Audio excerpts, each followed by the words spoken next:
ওমরে ফারুক রাদিয়াল্লাহু তাআলা আনহু উবাই ইবনে কাব রাদিয়াল্লাহু তাআলা আনহুকে জিজ্ঞেস করেছিলেন, ইয়া উবাই মা হুয়া তাকওয়া, হে উবাই তাকওয়া কি? তাকওয়া কাকে বলে?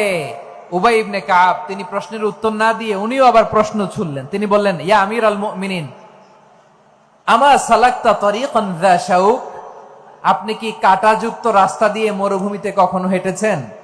যে রাস্তার চারদিকে ক্যাকটাস, গুলমলতার কাঁটা, হেঁটেছেন? ওমরে ফারুক বললেন, নাম, হেঁটেছি। বালা, হেঁটেছি। কাইফা আমিলতা, কিভাবে হেঁটেছেন?